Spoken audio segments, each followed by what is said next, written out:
53 বছর তো আমরা অনেকে অনেক কিছু দেখলাম, রাজনীতি মনে না করে বাস্তবতার সাথে একটু মিলান তো।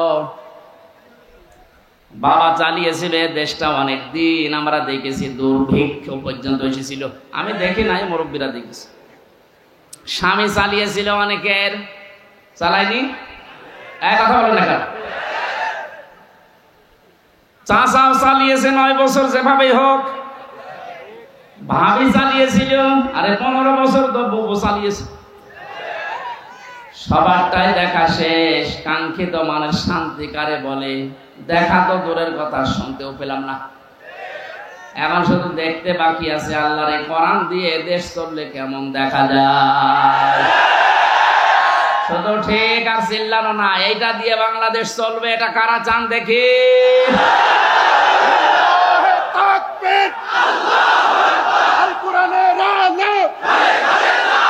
সংসদে জানো বাংলাদেশ জামাত ইসলামী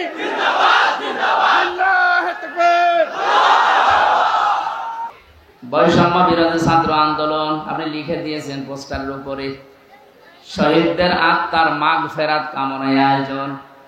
ওরা যে 9টা দাবি নিয়ে 1000-এর উপরে দেশে জীবন দিয়ে গেল, যে উদ্দেশ্য নিয়ে জীবন দিয়েছে, ওই উদ্দেশ্যকে পূর্ণতায় পৌঁছাতে হলে আল্লাহর এই কালাম লাগবে।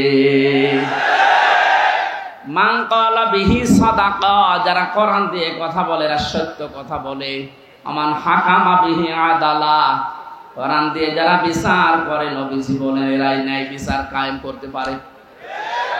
53 বছর কোরআনে কারিমের বিচার এদেশে এখনো পর্যন্ত আমরা দেখিনি।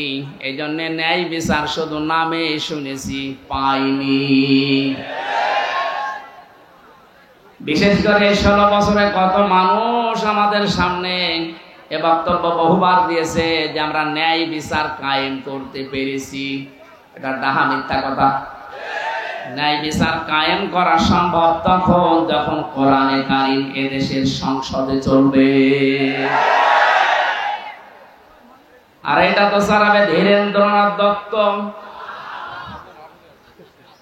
এরকম মানুষ জীবনেও কোরআনে কারিমকে ওই জায়গায় নিতে চাইবে না। তার প্রমাণ সরঞ্জিত সেনগুপ্ত এরকম সংসদেই বলেছিল কোরআনের আইন এটা বর্বর আইন। কোন আয়াতের প্রেক্ষিতে? সূরা মায়দার 38 নম্বর আয়াত যখন সংসদে কে যেন বলেছিল, ওই সময় দেখলাম রিয়েক্ট করেছে, আস-সারিকু ওয়াস-সারিকাতু ফাকতাউ আইদিয়াহুমা জাযাম বিমা কাসাবা নাকালাম মিনাল্লাহ। ইলা আখির আয়াত। আল্লাহ পাক বলেন, চর পুরুষ হোক আর নারী হোক, সাক্ষ্য প্রমাণে যদি ধরা পড়ে তাহলে তার হাত কেটে দাও। এটা দুনিয়ার শাস্তি। এই লোকটা এই আয়াতকে বর্বর আইন বলেছিল, কারণ হচ্ছে তার যে কালো বিড়াল পাবার পরও বলেছিল না, হবে না। প্রমাণ করার জন্য তদন্ত কমিটি গঠন করে। প্রমাণ হয়েছে, হাতে নাতে ধরা পড়ার পরেও আবার কিসের দুর্নীতি দমন কমিশনের হাতে দেওয়া লাগবে, কিসের তদন্ত কমিটি গঠন করা লাগবে। জেনেছিল যে না, এ আইন যদি বাংলার সংসদে একবার কায়েম হয়ে যায়, আমি গুপ্তর হাত থাকবে না। গুপ্ত মার্কা যারা, তারা কোনোদিন চাইনি এই দেশে কোরআনের এই আইনটা সংসদে যায়। এটাকে বর্বর আইন বলে তারা, যাদের হাত থাকার কথা না। কথা বলেন না কেন? এই জন্য যতদিন পর্যন্ত কোরআনে কারিমের এই নিয়ম নীতিগুলো সংসদে নিয়ে যেতে না পারবেন, ততদিন শুধু ন্যায় বিচার মুখে শুনবেন, বাস্তবে পাবেন না। আমরা চাই কোরআনের আইনগুলো 56,000 বর্গ মাইলের দেশে 100% চালু হোক। আর ন্যায় বিচার কারে বলে? আল্লাহ যেটা গ্যারান্টি দিয়েছে ওটা যেন আমরা দেখতে পাই। কথা বলেন ঠিক কিনা? কুষ্টিয়াবাসী নরম ভাষায় একটা কথা বলছি। 53 বছর তো আমরা অনেকে অনেক কিছু দেখলাম, রাজনীতি মনে না করে বাস্তবতার সাথে একটু মিলান তো। বাবা চালিয়েছিল এই দেশটা অনেক দিন, আমরা দেখেছি দুর্ভিক্ষ পর্যন্ত এসেছিল। আমি দেখি নাই, মুরব্বীরা দেখেছি। স্বামী চালিয়েছিল অনেকের, চালায়নি? এক কথা বলেন না। চাচাও চালিয়েছে 9 বছর, যেভাবেই হোক। ভাবি চালিয়েছিল, আরে 15 বছর তো বউ চালিয়েছে। সবারটাই দেখা শেষ। কাঙ্ক্ষিত মানের শান্তি কারে বলে? দেখা তো দূরের কথা, শুনতেও পেলাম না। এখন শুধু দেখতে বাকি আছে আল্লাহর এই কোরআন দিয়ে দেশ চললে কেমন দেখা যায়। শুধু ঠিক আর চিল্লানো না, এইটা দিয়ে বাংলাদেশ চলবে, এটা কারা চান দেখি? তাকবীর! আল কোরআনের আলো! সংসদে জালো! বাংলাদেশ জামাত ইসলামী আল্লাহু তাকবীর! আলহামদুলিল্লাহ। এই কথা যারা এই সামিয়ানার নিচে বললেন, কথা ঠিক থাকবে তো? নাকি বিড়ি ফেলে আবার উল্টিয়ে যাবেন? মানিত্তাবাল হুদা বিগাইরিল কোরআন আদাল্লাহুল্লাহ, তিরমিজি শরীফের হাদিস। নবীজি বলেছেন, কোরআন যদি কাউকে পরিবর্তন করতে না পারে, আর কোরআন বাদ দিয়ে পৃথিবীর কোন জায়গায় যদি কেউ ভালো হওয়ার নিয়ত নিয়েও যায়, আল্লাহ নিজে তাকে দায়িত্ব নিয়ে গোমরা বানিয়ে দেয়। এই জেলাকে বহু ভালোবাসি, আমার মাতৃভূমি এই জেলা কুষ্টিয়া। খুব ভালো করে শোনেন কুষ্টিয়ার মানুষেরা, কোরআন যেখানে নেই ওখানে গেলে আপনাকে খারাপ বানাবে। হামজা বলেন, আদাল্লাহুল্লাহ, আদাল্লাহ ইউদিল্লু, বাবে ইফআল থেকে এসেছে। যদি নবী দল্লা ইয়াদিল্লু দিতেন, তাহলে বাংলা অর্থ দাঁড়াতো যে আপনি নিজেই নিজেকে খারাপ বানিয়ে ফেলেছেন। বাবে ইফআল থেকে আসার কারণে শব্দের অর্থ দাঁড়িয়েছে আপনার হয়তো নিয়ত ভালো ছিল, কিন্তু এমন এমন জায়গায় গেছেন যেখানে কোরআন ছিল না। নিয়ত ভালো থাকার পরও কোরআন না থাকার কারণে আল্লাহ নিজে দায়িত্ব নিয়ে আপনাকে আরো খারাপ বানিয়ে দেবে। এর বাস্তব প্রমাণ কুষ্টিয়ার লালনের বাজার। হাজারো মানুষ বিভিন্ন জেলা থেকে আসে, এ জেলা থেকেও যায়। কি খারাপ নিয়তে যায় না? আপনি পড়ে গেলাম লালমনিরহাট, নীলফামারী যারা আছে, বউ ছেলে মেয়ে বেটার বউ সব নিয়ে, কারো নিয়ত খারাপ না। জায়গা পাচ্ছে না, গরিব মানুষ বাসের মাথায় উঠে আসতেছে। কেন? আল্লাহর ওলি এখানে শুয়ে আছে। অথচ বাস্তবতা কি? এখানে কোরআনের নিয়ম নীতি চলে, যত শিরিক সব চলছে। এমনকি আমার যতটুকু বাস্তব দেখা, সারা দেশে কুড়িয়ে আপনি সেই কয়মন গাঁজা না পাবেন, এ মাজারে তার থেকে বেশি গাঁজা পাওয়া যায়। পুলিশ পাহারা দিয়ে আরো গাঁজা খাওয়ায়, খান। এই হচ্ছে আল্লাহর ওলির অবস্থা। এখানে কোরআনের কোন নিয়ম নীতি নেই। সুতরাং আমরা দেখতে পাচ্ছি কি, মানুষ ভালো হওয়ার নিয়তে আসার পরও আগে বিড়ি খাইতো না, এখন বিড়ি খায়। আগে গাঁজা খেতো না, এখন গাঁজা খায়। ওকে ভালো হয়েছে না খারাপ হয়েছে? ওকে খারাপ বানিয়েছে হামজা। বলেন, এই কথাটাই হাদিসটা 100 ভাগ মানেন তো? হেদায়েত দেওয়ার একচ্ছত্র মালিকানা যেহেতু আল্লাহ, আর উনি জানিয়েছেন আদাল্লাহুল্লাহ, আমি নিজে তোকে খারাপ বানাবো। কুষ্টিয়াবাসী আমরা কোরআনের এই চোখ, হাদিসের চোখ লাগিয়ে দেখতে পাচ্ছি। আজকে আপনাকে সতর্ক করার জন্য এসেছি।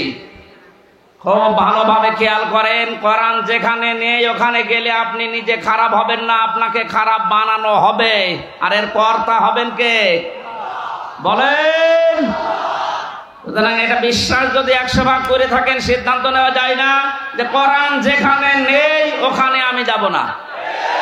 বলেন। আর নিচে নামবো?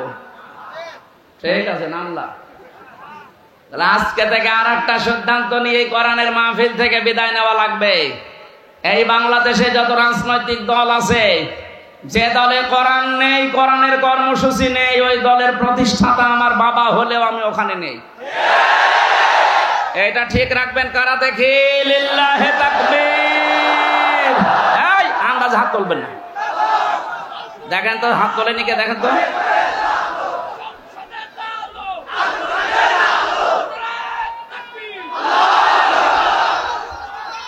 হ্যাঁ ঠিক আছে,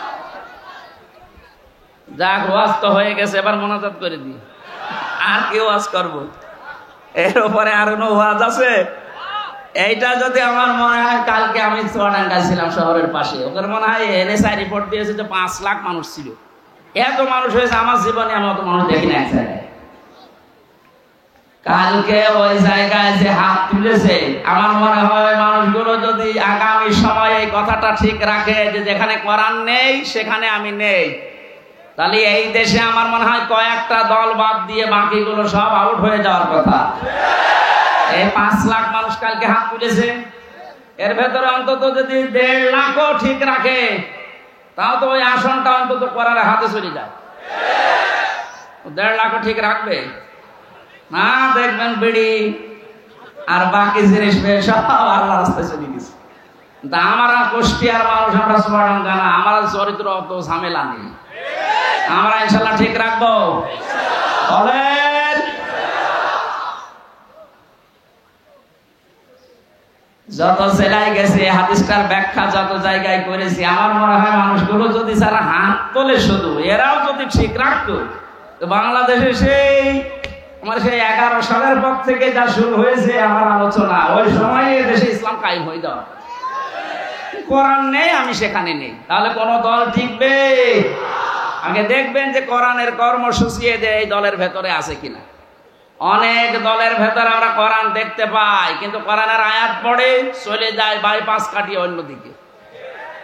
বিভিন্ন দরবার কেন্দ্রিক যে আলোচনাগুলো আমরা দেখি, আয়াত পড়ে ঠিক, কানে হাত দিয়ে সুর করে তেলাওয়াত করছে কুল হুয়াল্লাহু আহাদ, তাফসীর মাহফিলে ওয়াজ মাহফিলে ইসালে সাহাবে আয়াতটা পড়ে, কারণ জানে যে আয়াত পড়লে তিনবার পড়লে এই সূরাটা 1 খতম কোরআন শরীফ পড়ার সওয়াব হয়, এই নিয়তেই পড়ে। পড়ার পরে বাস্তবতা দেখি, হে নবী আপনি বলেন আল্লাহ এক। এবার আস্তে করে কাটছাট করে চলে যাচ্ছে উনি কুষ্টিয়ার বাইপাস দিয়ে। এবার বলে নবী কোন নবী? নিজেই বলে নবী ফাতেমার বাবা। এ ফাতেমাকে হোসাইনের মা। হোসাইন মানে আমার সাথে যে হুজুরটা থাকে ওইটা, হযরত হাসান হোসাইনের মা। হোসাইনের মা উনি কি করেছিলেন? হোসাইন শাহাদত বরণ করেছিলেন কারবালায়।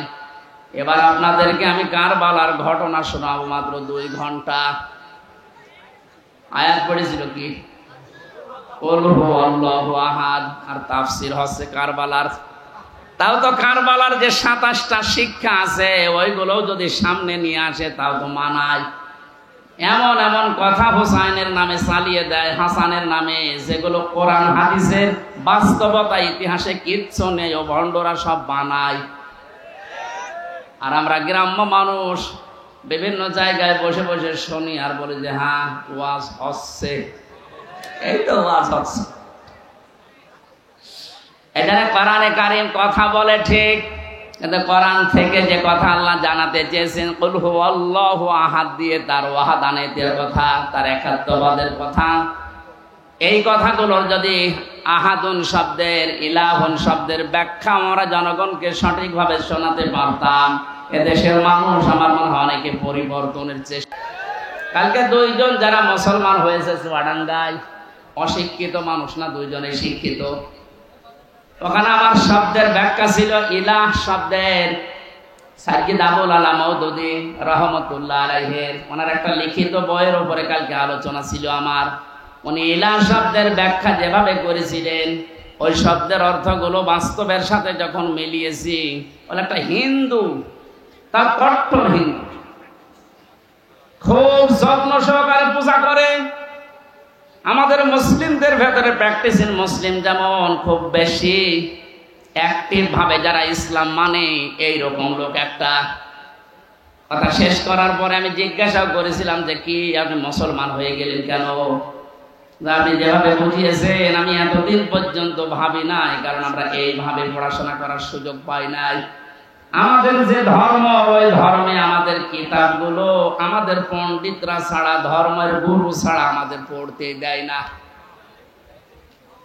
ইলা শব্দের যে অসারতার ব্যাখ্যা দিয়েছিলেন যে পৃথিবীর বহু ইলা আছে, আন্দাজে ইলা দাবি করে থাকে, ওদের কোনো কর্মক্ষমতা বাস্তবতা কিচ্ছু নেই। শেষ পর্যন্ত আমার বিবেকে নাড়া দিয়েছে, এই সত্যকে সত্য না মেনে মারা গেলে আমি নিজেকে ক্ষমা করতে পারবো না। দেন আপনি আমার ইসলামে দীক্ষিত করে দেন, জোরে বলেন সুবহানাল্লাহ। এজন্য আমরা কোরআনে কারীম যেখানে নেই, আজকে থেকে আপনি সিদ্ধান্ত যখন নিয়েই ফেলেছেন যে অন্য কোন জায়গায় আর যাবেন না, আজকের এই মাহফিল আমার মনে হয় যদি ঠিক রাখতে পারেন হাতটা, এই আলোচনা এই আয়োজন সাকসেস। জোরে বলেন সুবহানাল্লাহ। দরুদ আর সালাম পাঠ করে আজকের তেলাওয়াত কিন্তু আয়াত, যদিও এটা একটা সম্ভাবনা বাস্তবতা নিয়ে সামনে আল্লাহ আয়াতটা নাযিল করেছিলেন সূরা কাসাসের 85, 84, 83, 84 এই আয়াতগুলো। এখানে আল্লাহ রাব্বুল আলামিন কিছু মানুষকে পরকালের যে ঘর আছে, যে বিশাল জীবন আমাদের সামনে পড়ে আছে আমাদের চোখ বন্ধ হওয়ার পর, এখানে মানুষের জন্য আল্লাহ যে ঘর তৈরি করবেন, কাদেরকে কাদেরকে এই ঘরগুলো আল্লাহ দেবেন তার বর্ণনা আল্লাহ দিয়েছেন এই আয়াতে।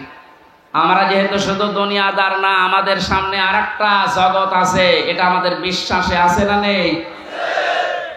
কুল্লু নাফসিন যায়িকাতুল মাউত ওয়া ইন্নামা তুওয়াফাউনা উজুরাকুম ইয়াওমাল কিয়ামাহ ফামান যুহজিহা আনিন নার ওয়া উদখিলাল জান্নাতা ফাকাদ ফাজ ওয়ামাল হায়াতুদ দুনিয়া ইল্লা মাতাউল গুরুর। ও কুষ্টিয়াবাসী, সূরা আলে ইমরানের 85 নাম্বার 185 নাম্বার আয়াতটার দিকে তাকান। আল্লাহ পাক বলেন, পৃথিবীর যা সৃষ্টি করেছি, জীবন যারে দিয়েছি তারে মরণ দেব, সবাইকে একদিন মারা লাগবে। মারা যাওয়ার পরে দুনিয়ার জীবনে যে যা করেছে তার পারিশ্রমিক উজরত পুরস্কার আমি পরিপূর্ণ করে দেব। আমার তো মনে হয় একজন মানুষ যারা আল্লাহর প্রতি পরকালের প্রতি বিশ্বাস হালকা পাতলা আছে, এই মানুষের জীবনে আয়াতের দ্বারাই পরিবর্তন হয়ে যাওয়া সম্ভব। যে আমি যত কিছুই করি, তাল বাহানা যাই করি, আমার কিন্তু মরা লাগবে, এ বিশ্বাস মানুষের ভেতরে 100% তৈরি হলে ওর জীবন পরিচ্ছন্ন হতে আস্তে আস্তে সম্ভব। কারণ সে যা করছে এটা কিন্তু বাদ যাবে না। ফামাই ইয়ামাল মিসকালা দাররাতিন খায়রান ইয়ারা ওয়া মান ইয়ামাল মিসকালা দাররাতিন শাররান ইয়ারা। কোন মানুষ যদি যাররা পরিমাণও ভালো মন্দ কাজ করে দুনিয়ায়, কিয়ামতের দিন সে পাবে কি পাবে? এর আগে যত তাফসীর আমি দেখেছি, পুরাতন ওল্ড তাফসীর, মুফাসসিরিন গ্রামে ইয়ারা শব্দের ব্যাখ্যায় দিয়েছেন যে কিয়ামতের দিন আপনাকে দেওয়া হবে, এতটুকু শেষ। আধুনিক তাফসীর যারা বের করছেন, দেওয়া হবে এখানে লেখা নেই, ইয়ারা মানে চোখ দিয়ে দেখা। দুনিয়াতে আপনি ভালো মন্দ যাই করেন না কেন, যতটুকু করেন, কিয়ামতের ময়দানে ওইটা আপনাকে ভিডিও ক্লিপ আকারে আল্লাহ দেখাবে। জোরে বলেন আল্লাহু আকবার। এটা যদি 100% কেউ বিশ্বাস করে, সে নিজের স্ত্রী বাদ দিয়ে কোনোদিন হোটেলে রাত কাটাবে? এদেশে কাটাচ্ছে না? কথা বলেন না কেন? 5 তারিখের পর থেকে আজকে এই 9 তারিখ, এই কয়েকদিনের ভেতরে আপনি দেখেছেন কি অবস্থা। যত যত বড় বড় মহারথী দেখতাম, ওদের চরিত্রতে এত নিচে নামতে পারে আমার বিশ্বাস ছিল না। বিশেষ করে দরবেশ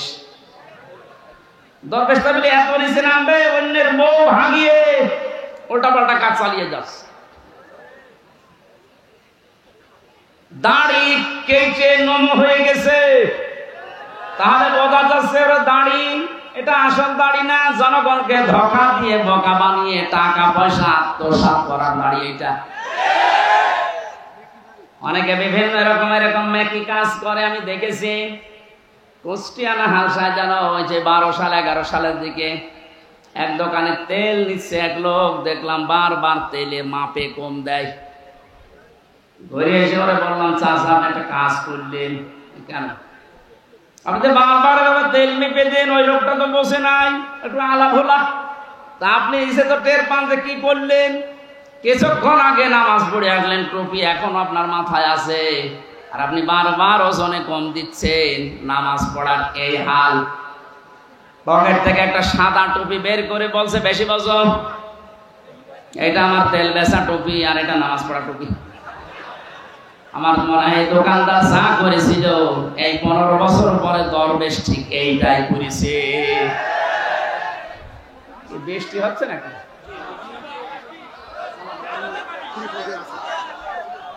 এখানে ত্রিপল দেয়া থাকলে হবে, বাকি করে বেচবে। সুবহানাল্লাহ আলহামদুলিল্লাহ লা ইলাহা ইল্লাল্লাহ। কিছু মানুষ দরকার ওই কাজের দিকে আস্তে আস্তে এগিয়ে যেতে পারবেন। আপনি বিশ্বাস করতে পারেন ওই সময় যে আল্লাহ আপনার জীবন সফল করার জন্য নিয়ে যাচ্ছে। আমার হায়াতুদ দুনিয়া ইল্লা মাতাউল গুরুর। পৃথিবীর জমিনটাকে আল্লাহ ধোঁকার সাথে তুলনা দিয়েছেন।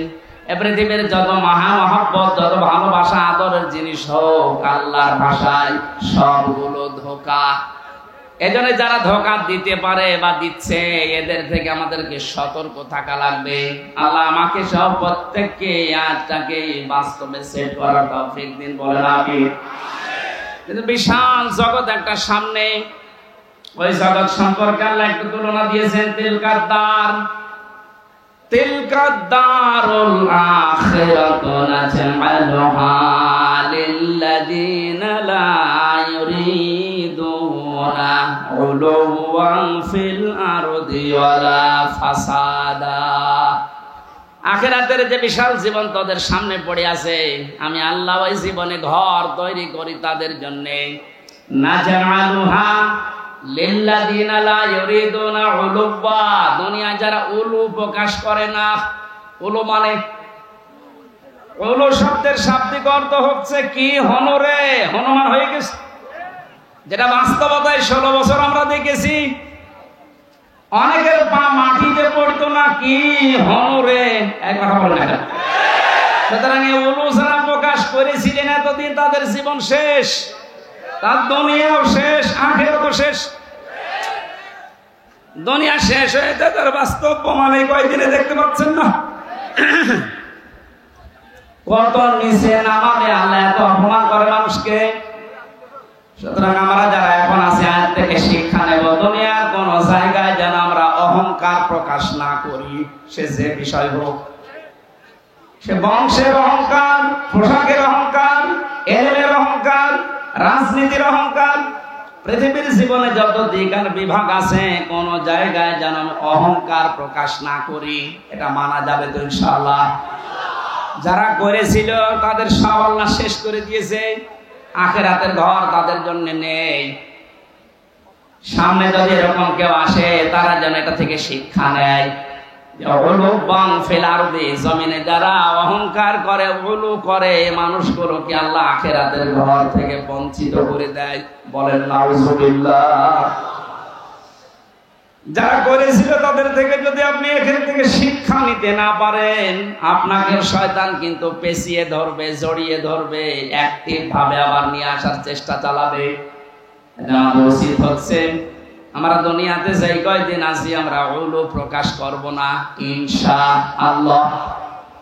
ওয়ালা ফাসাদা, আল্লাহ বলেন 2 নম্বরে মানুষগুলো দুনিয়ার জীবনে বিশৃঙ্খলা সৃষ্টির চেষ্টা চালাবে না। এই আয়াতটা বাস্তবে আজ মিলালাম। আগস্টের 5 তারিখ থেকে আজকের এই সেপ্টেম্বরের 9 তারিখ পর্যন্ত প্রায় 11টা বিশৃঙ্খলা তৈরির জন্য অনেকেই চেষ্টা চালিয়েছে, এখনো চলছে। কোরআনে কারিমের আপনি লিখে দিলেন তাফসীরুল কোরআন মাহফিল, তাফসীর আকারে কথা বলার চেষ্টা চালাবো ইনশাআল্লাহ। যিনি আমাদেরকে এই দিনের বেলায় হাজারো কাজ ছিল সব বাদ দিয়ে কোরআনে কারিম বোঝার জন্য সময় বের করে দিলেন, আলহামদুলিল্লাহ। তিরমিজি শরীফের হাদিস, নবীজি বলেন, মসজিদে নববীতে প্রবেশ করে দেখি বামে কিছু মানুষ আল্লাহর জিকির করছে, ডান দিকে তাকালাম, দেখলাম কিছু মানুষ আল্লাহর কোরআনে কারিম নিয়ে আলোচনা করছে। নবীজি বললেন 2টা দল ভালো কাজে আছে, তবে সবচাইতে উত্তম কাজে আছে আল্লাহর কাছে তারা যারা কোরআনে কারিম নিয়ে ব্যস্ত আছে। এই মুহূর্তে আমার মালিক আমাকে নির্দেশ দিয়েছেন আমি যেন কোরআনে কারিমের এই জায়গায় শ্রোতা হিসাবে বসে তাদের আলোচনায় লিপ্ত হই। কুষ্টিয়াবাসী, আপনি খেয়াল করলেন কি বললাম? মুহাম্মাদুর রাসূলুল্লাহ সাল্লাল্লাহু আলাইহি ওয়াসাল্লাম উনি যদি এখন জীবিত থাকতেন আর এই কুষ্টিয়ার এই জেলার উপর দিয়ে হেঁটে যেতেন, এ বাঁশগ্রাম কলেজ ময়দানে কোরআনের আলোচনায় তিনিও শ্রোতা হয়ে আমাদের সাথে বসে পড়তেন। এটা হামসার কারণে, আবুল হাসেমের কারণে, কিসের কারণে বলেন তো? কোরআনের কারণে। যে জায়গায় নবী বসতেন ওই জায়গায় আমি আপনি এখন বসে আছি। কত দামি জায়গা এটা! আর একবার বলেন আলহামদুলিল্লাহ। আল্লাহ রাব্বুল আলামিন বলেন, লা ইন শাকারতুম লা আযীদান্নাকুম ওয়া লা ইন কাফারতুম ইন্না আযাবি লাশাদীদ। আমি গতানুগতিক কথা বলি তো, যেটা বলছি বাস্তবের সাথে মিলাবেন। সূরা ইব্রাহিমের ৭ নম্বর আয়াতের শেষের দিকে আছে ১৩ নম্বর পারার ১৫ নম্বর পৃষ্ঠা ৭-৫ নম্বর লাইনে আছে। আল্লাহ পাক বলেন, নবী শুকরিয়া যদি আদায় করেন আমি নিয়ামতকে জীবনে বাড়িয়ে দেব। শুধু বাড়িয়ে দেব এতটুকু কথা আল্লাহ বলে শেষ করে দিতে পারতেন। লামে তাকিদ নুনে সাকিলা, সুপারলেটিভ ডিগ্রি দিয়েছেন আল্লাহ। আল্লাহ এত বড় গ্যারান্টি সূচক শব্দ দিলেন যে অবশ্যই আমি আল্লাহ বাড়িয়ে দেব যদি নিয়ামতের শুকরিয়া আদায় করো। জন্মের পর থেকে বাক্যটা আমরা শুনছি, আল্লাহর এই আয়াতটা। আমরা মনে করি নিয়ামতের শুকরিয়া মানে টোটি পর্যন্ত খেয়ে একেবারে ঢেকর তুলে বলবো আলহামদুলিল্লাহ, হয়ে গেল নাকি? এটা তো শুকরিয়া আদায়ের একটা বাক্য মাত্র। কোন মানুষ যদি শুকরিয়া আদায় করতে চায় নিয়ামতের, এই আয়াতের তাফসীরে মুফাসসির লিখেছেন ৩টা শর্ত তাকে মানা লাগবে। ১ নম্বরে তার মুখে স্বীকার করা লাগবে যে হ্যাঁ এটা নিয়ামত। আগস্টের ৫ তারিখের আগে আমরা যেখানে ছিলাম আর আজকে যেখানে আছি এটা পুরাটাই আলাদা। কথা বলে না কেন? এটা কত বড় নিয়ামত! কিছুদিন আগে বাংলাদেশ জামাতে ইসলামী কুষ্টিয়া জেলা শাখার উদ্যোগে ৫৫০ আলেমকে এক জায়গায় ডাক দিয়েছিল। সব ধর্মের আলেম সেখানে ছিল। ৫৫০ আলেম ৩.৫ ঘন্টা ৪ ঘন্টা আমরা আলোচনা করেছি। কোনো বাধা নেই, কোনো চিন্তা নেই, মনের ভেতরে কোনো আতঙ্ক আমরা হইনি। অথচ আগস্টের ৫ তারিখের আগে ৫৫০ না ৫.৫ জন এক জায়গায় হলে 10টা মামলা হয়ে যেত। বিশেষ করে আলেমরা। কথা বলে না কেন? কোন জায়গা থেকে আমরা কোন জায়গায় আসলাম টের পাচ্ছেন? পরাধীন এবং স্বাধীন দুইটা শব্দ। স্বাধীন দেশে বসবাস করে আমরা অনেকেই এতদিন পরাধীন। এখন যেহেতু স্বাধীনতার কিছুটা সুখ পেয়েছি, এটা নিয়ামত হিসাবে মনে করছি, আমরা স্বীকার করে নিলাম যে হ্যাঁ এ মুক্ত জীবন এটা নিয়ামত। ২য় নম্বর, আপনার মনের ভেতরে একটা আনন্দ লাগবে, যেটা আমার লাগছে। কিন্তু এদেশে সবার এই আনন্দ লাগছে না। ১০০ জনের ৮০ জন মানুষ আমরা এখন আনন্দিত, খালি ২০ জন মানুষ বলছে আপা ঘাবড়াবেন না। ২০ জনের অবস্থা এরকম, আপা ঘাবড়াবেন না। আপনি ঘাবড়ালে আমরা নরম হয়ে যাই। এর সংখ্যা কয়জন? মাত্র ২০ জন। আমরা ৮০ জন কিন্তু এখন খুশি, আনন্দে আছি। মনের ভেতরে একটা অজানা সুখ আমাদের ভেতরে দোল দিচ্ছে। এর তাফসিরে মুফাসসির আরেকটা তথ্য দিয়েছে, মানুষ যখন খুশি হয় তখন তার বাম স্তনের 2 আঙ্গুল নিচে একটা গোস্তের টুকরা আছে, যেটা আমরা কলব বলে জানি। ওটা তখন আনন্দে লাফাতে থাকে, শরীরের পশমগুলো খাড়া হয়ে যায়। আল্লাহ পাক বলেন আমার সালাম নামের খাতিরে তাদের ভেতরে একটা শান্তির বাতাস আমি বইয়ে দেই। জোরে বলেন আলহামদুলিল্লাহ। আমি আমার ইমান থেকে বলছি এটা আমি পেয়েছি, সুতরাং 2 নাম্বার শর্ত হয়ে গেছে পূরণ। 3 নাম্বারটা কি? যে জন্য নিয়ামতটা পেয়েছি ওই কাজটা ওই জায়গায় পৌঁছিয়ে দেওয়া লাগবে। যারা এগুলো করেছিলেন আপনারা থামবেন, আর কেউ যদি চেষ্টা চালান সামনে, আপনি ওখানে এখন থামেন। দুনিয়া তো জীবন শেষ করে ফেললেন, আখিরাতের ঘর আপনি হারিয়ে ফেললেন। আপনার জন্য আমাদের আফসোস হয়। আমি সেদিন সেরাইদা বাজার মাঠ না কোন জায়গায় যেন বলেছিলাম, অনেকে বছর ওদের মাফ করে দেন না, মাফ নাই আমি করে দিলাম। কিন্তু আল্লাহ রাব্বুল আলামিনের কোরআনে কারীম জানিয়েছে যারা জুলুম করেছেন পৃথিবীতে মানুষের উপরে, তারা কিন্তু হামজার মামলার আসামি না, তারা আল্লাহর মামলার আসামি। সূরা শুরার 42 নম্বর আয়াত প্রথম অংশ 25 নম্বর পারার 6 নম্বর পৃষ্ঠার 12-13 নম্বর লাইনে আছে, ইন্নামাস সাবিলু আলাল্লাযীনা ইয়াযলিমুনান নাস। অবশ্যই যারা মানুষ হয়ে মানুষের উপরে জুলুম করছে, করবে, এটা মোজারে, বর্তমান, ভবিষ্যৎ, প্রেজেন্ট, ফিউচার। এখন যারা জুলুম করছেন, 5 তারিখের পর থেকে জালেম বিদায় হওয়ার পরেও আমরা দেখলাম অনেকেই আবেগে বা নির্যাতনের শিকার হয়েছিলেন, এই কন্ট্রোল না করতে পেরে জুলুমের খাতায় নাম লিখিয়েছেন। এটা আপনি ঠিক করেননি, থামেন। ওরা জালেম হয়ে দুনিয়া আখিরাত সব নষ্ট করে ফেললো, আপনিও যদি ওদের পথ অবলম্বন করে নিজের দুনিয়া আখিরাত ধ্বংস করে ফেলেন, ওদের ভেতরে আমাদের ভেতরে পার্থক্য থাকলো কি বলেন? আমাদের উচিত হবে আমরা যেন কোনো মানুষের উপরে জুলুম না করি, কারণ জুলুম যে করে এটা এত ঘৃণিত শব্দ। আল্লাহ বলেন আমি নিজে তার নামে মামলা দায়ের করব। ব্যারিস্টার আরমানি এক কথা বলেন না কেন? দুনিয়া তো শেষ করে ফেলেছেন, পরকালে আল্লাহ নিজে মামলা দেবে আপনার নামে। আপনাকে কোনোদিন চিন্তা আনতে পারেন যে আল্লাহর মামলার যে লোকটা আসামি তার পক্ষ আমি অবলম্বন করি কি করে? আমার একটা মূল্যচুরি মামলা ছিল জানেন, পরে যদি সাজাও লাগিয়ে দিত তাও আমি 3 মাস সর্বোচ্চ জেল খাটতাম। অথচ বিনা কারণে বিনা অপরাধে মামলাটা দিয়ে 3টা বছর আমারে আটকিয়ে রাখলেন। এই মামলা যেহেতু রাষ্ট্র দিয়েছে, হাসিনা দিয়েছে, এই কারণে আমার পক্ষে কেউ দাঁড়াতেও সাহস পেত না। না, ওর পক্ষে দাঁড়িয়ে আমার ওকালতি আমি হারাবো। দেখেন তো, রাষ্ট্র বিরোধী, এজন্য আমার পক্ষে কেউ নেই। কিয়ামতের ময়দানে আল্লাহ নিজে রায় দেবেন, আলাইসাল্লাহু বিআহকামিল হাকিমিন। সব চাইতে বড় বিচারপতি তিনি, তিনি নিজে মামলার বাদী, নিজে রায় দেবেন। আপনি তো বিচার সঠিক যদি আল্লাহ 100 ভাগ করবে, আপনার কি বিশ্বাস হয় যে আপনি বাঁচতে পারবেন? আসতে পারবেন? এখন যদি আপনি স্বীকার করেন যে না আমি বাঁচতে পারবো না, এমনকি যারে সাপোর্ট করছি সে তো ধরা খেয়ে বসে আছে, কারণ বড় জালেম, বলেন হাতে পায়ে ধরছে, আপনার সময় এখনো শেষ হয়ে যায়নি। জালেমেরা আর সাপোর্ট না করে ফিরে আসেন। এখনো ইসলামের দরজা খোলা আছে, আপনাকে বুকে নেওয়ার জন্য হাজারো মানুষ আছে।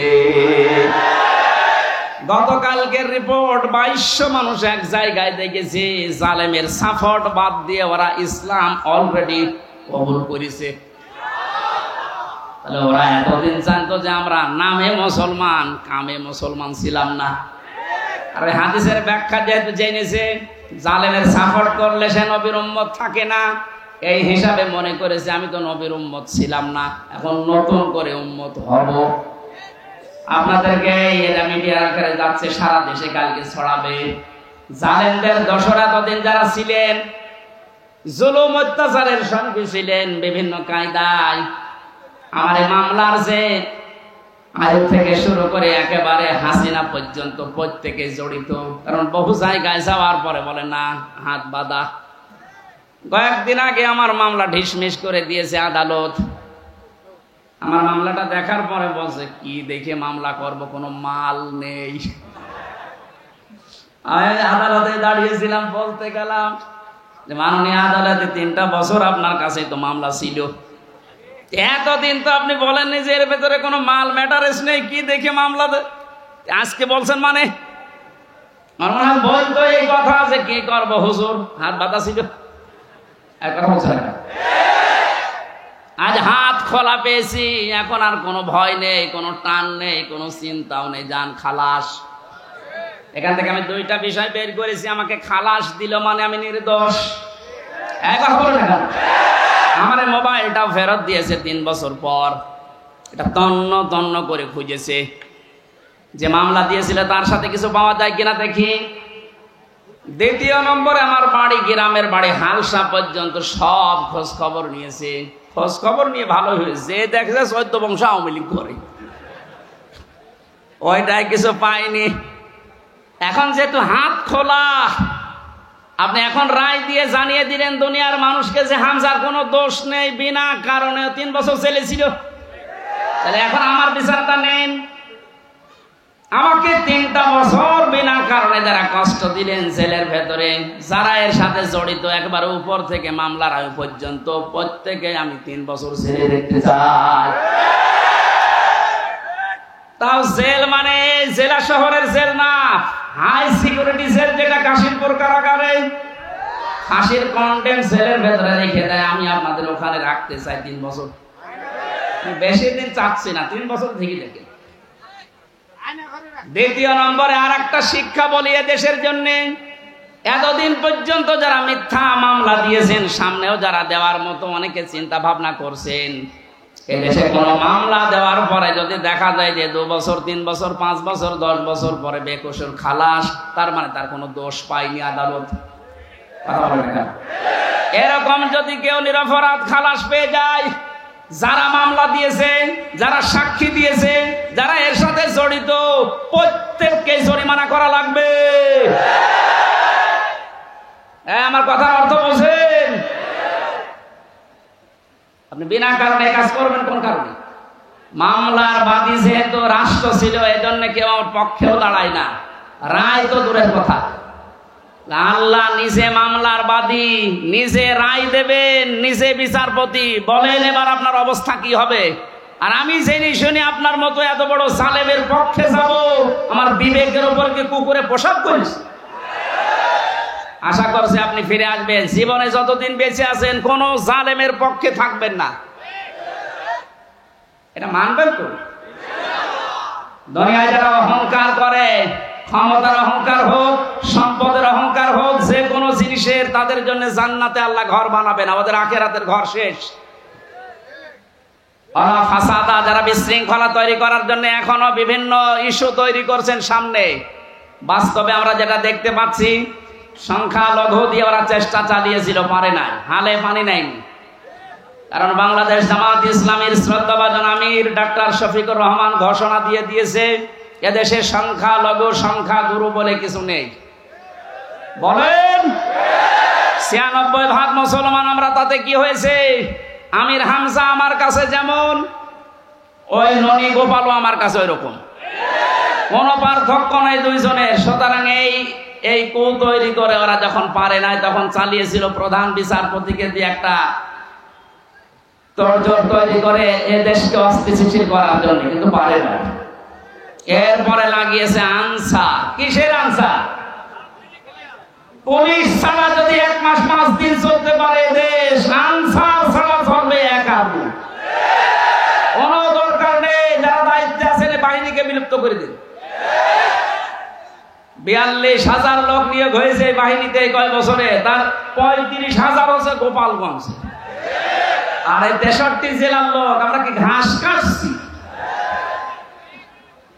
কত বড় বৈষম্য চিন্তা করেন তো। যদি ভাগ ভাগ করে না হয়, তাও তো এই জেলা থেকে 1000 পড়বে, 800-900 পড়বে, তাও পড়ে না। একজন এই জেলা থেকে হবে না, সব গোপালগঞ্জ।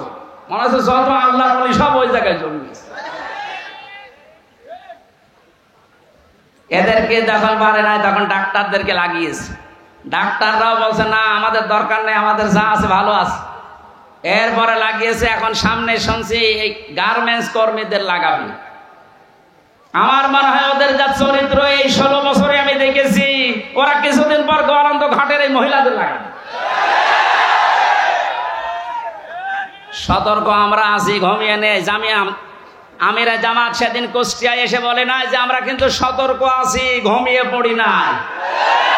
যত বিশৃঙ্খলা, যত অরাজকতা তৈরি করবেন এদেশের জনগণ সব রুখে দেওয়ার জন্য প্রস্তুত আছে ইনশাআল্লাহ। যেন ষড়যন্ত্র থামান। দুনিয়া তো ধ্বংস করে ফেলেছেনি, তিলকা দারুল আখিরাত, চেষ্টা করে। দেশটা তো ঠিক আস্তে আস্তে দাঁড়িয়ে যাচ্ছে, সময় দেন না কেন? আপনি নিজেকেও ধ্বংস করছেন, দেশটাও ধ্বংসের ভেতরে ফেলার জন্য আপনি বিশৃঙ্খলা তৈরি করার চেষ্টা করছেন। আল্লাহ আপনাকে যেন বাঁচান। হেদায়েত দেওয়ার মালিক আল্লাহ। আমরা দোয়া করতে পারি, দোয়া করছি, চেষ্টা চালাচ্ছি, আপনি যেন ফিরে আসেন। কারণ বহু জালেম অলরেডি ফিরে এসেছে, জালেমের দর্শকরা এখনো আস্তে আস্তে ফিরে আসার চিন্তা দেখছি নিচ্ছে।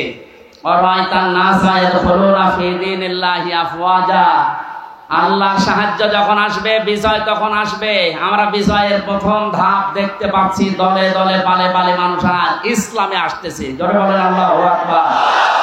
এ ধারা অব্যাহত থাকুক। কিছুদিন পরে দেখবেন এ দেশে 100 ভাগের 51 ভাগ মানুষ যদি চায় যে রাষ্ট্র এই কোরআন দিয়ে চলুক, কোন মহারতে আর বাধা দিয়ে ঠেকাতে পারবে না। আমরা ওইটাই দেখতে চাচ্ছি সামনে। কথা বলেন ঠিক কিনা? সম্মানিত মা বোনেরা, কোন জুজুর ভয় পাবেন না। আমিরে জামাত অলরেডি ঘোষণা দিয়েছে, মেয়েদেরকে জুজুর ভয় দেখিয়ে ইসলামী আন্দোলন একামতে দিন সম্পর্কে উল্টাপাল্টা ধারণা দেয় দেশের রাম আর বামরা। কি করেছে আপনার পক্ষে 13টা সংগঠন? নারী পক্ষ, নারী স্বাধীনতা আন্দোলন, নারী বিপ্লব পরিষদ, নারী মুক্তি পরিষদ, কত নাম দেখেন তো। কোন নারীর গ্যারান্টি আছে দেশে? ইসলামের হাতে দিয়ে দেখেন, আপনি গ্যারান্টি পাবেন ইনশাআল্লাহ। বলেন ইনশাআল্লাহ।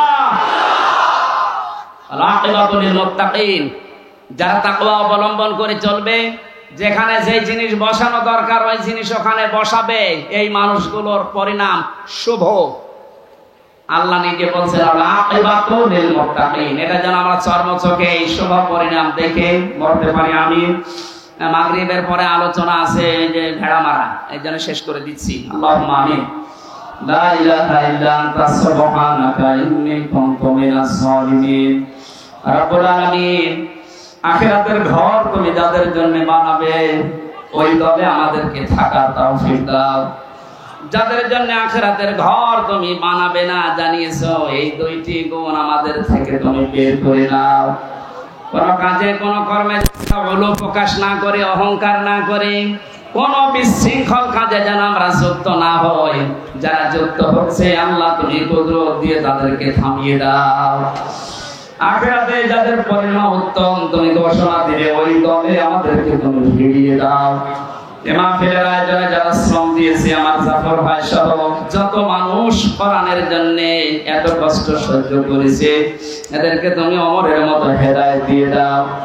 সম্মানিত মা বোনদেরকে আয়েশার মতো, খাদিজার মতো, ফাতিমার মতো বানিয়ে দাও। আমার প্রাণ প্রিয় জেলা এই কুষ্টিয়া, আল্লাহ তাআলা যে শয়তানগুলোর কারণে কোরআনের কথাগুলো